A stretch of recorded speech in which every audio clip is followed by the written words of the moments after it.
MrBeast landed in Australia and filmed his first ever live video. And we somehow did the impossible. What do you guys grab photos for? How'd you get back here? I didn't think this would turn into a video. But this all started a few days prior, when MrBeast made a surprise announcement. I just launched Beastables in Australia, as you can tell by the Sydney Opera House. So I decided to investigate, with Nick. Who's MrBeast? We first retraced his steps at the Opera House. And he was walking right here when he made his announcement. And this might have been where the Lambo was. Because I was locked onto one goal, to see this man in person, even if it's from a small glimpse away. And I think this is where he's building his set. You think? So how do you get into the challenge? Well, we went to the most central Woolworths possible and bought 13 feasible chocolate bars. Apparently you also needed a receipt, which I almost didn't print. And after a taste test with Nick, It's pretty good. Can't taste it. I scanned the QR codes. And I didn't win. I mean, who would have guessed? But that didn't matter, because I was going to unleash Plan B.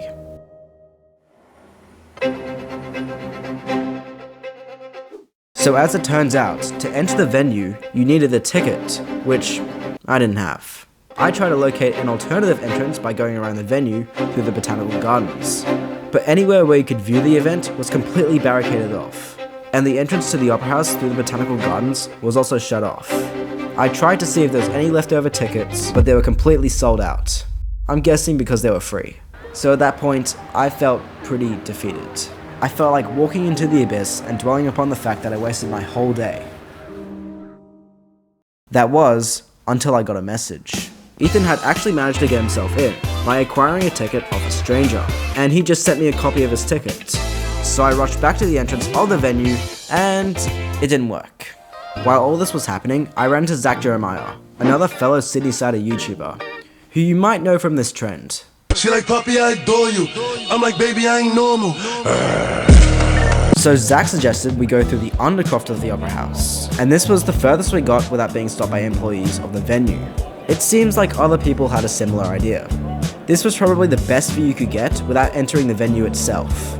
And you could actually see the top of people's heads on the stage, and I saw him. I caught a glimpse of MrBeast himself.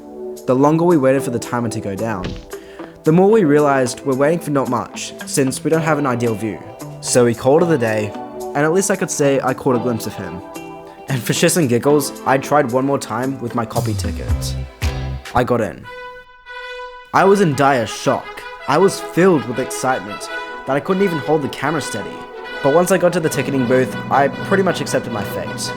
I knew this was as far as I could get, and I was fine with that. So when the person scanned my ticket and said it was a copy, I didn't give up. For one solid minute, I acted as though that was an original ticket, and somehow, I made it in. I met up with Ethan and gave him my heartfelt appreciation, because if it weren't for him, I wouldn't have been able to get in. So let's type down W Ethan in the comments. Not long after, Zach also managed to get himself in through a group of people, and the event started. An up-and-comer, MrBeast! Now I won't spoil what happened, and you can just wait till he decides to release it. But regardless, it was quite fun watching it all unfold. I met up with yet another fellow creator, Chris, who you might know from his interviews at Sydney train stations. Where you guys from? From Glebe and that. Penrith. What motivates you to get up every day to school? And you'll never believe who I also met. Aussie Bro Squad. You know that one group that goes around Australia and dances? Also the group that Curtis Connor made a video about. They're doomed to a life of dancing on TikTok. So I did what any sane person would have done. I got a photo with them. Hands down, the highlight of my day. What I also noticed is that Ethan had a media badge on him. It didn't really do anything, but I think it was because he had a big camera on him. Maybe I should get one of those big cameras. So the event actually was getting a bit boring.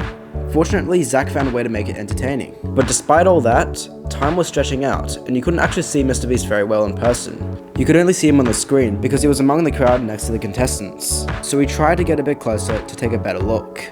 But we weren't that successful. With only 30 minutes left of the entire show, we came up with an idea to see if we can get into the VIP area, where the contestants, special ticket holders, Australian YouTubers, and where MrBeast himself was, because we noticed there was a barricade separating the two crowds. but the only way to get in was going first through the exit. So we said our goodbyes to Zach and Chris, and after going past the exit, we knew there was no going back. But that didn't matter because we were right with leaving anyway. We showed the media badge to the guy, not expecting too much, and he let us in. We were literally backstage of the event.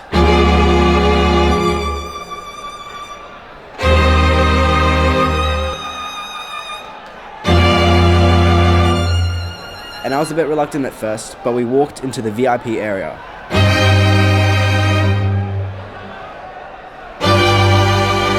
And 2 to 3 meters away from me was the man himself. The person I've idolized for years. The guy with the logo I had on my whiteboard since I was 13. I may as well just go. It was truly a surreal feeling. We decided to get a bit closer to the stage and we ran into the YouTuber Lachlan.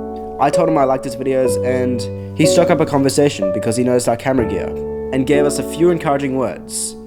He was really nice, definitely an interaction I'll remember. So Ethan made it to the front of the stage, and Carl and Mac actually noticed him because he met them earlier in the week at 1 AM. So the show finally ended, and we headed out feeling quite victorious. But while we were leaving, it turns out MrBeast was coming down at the same time as us. And there he was, right in front of me. But not just him, Laserbeam was standing next to him as well. And as we were planning to head out... Sorry? What are you guys grabbing photos for? Oh, we're just, it's for our vlog. It's for our vlog. Oh, yeah. Okay. How'd you get back here? We got kicked out. So it turns out that the media finished a little while back. So our badge was no longer eligible. But regardless, I had a conversation with the man himself. It's hard to describe how I felt in that moment. It's almost like a fever dream.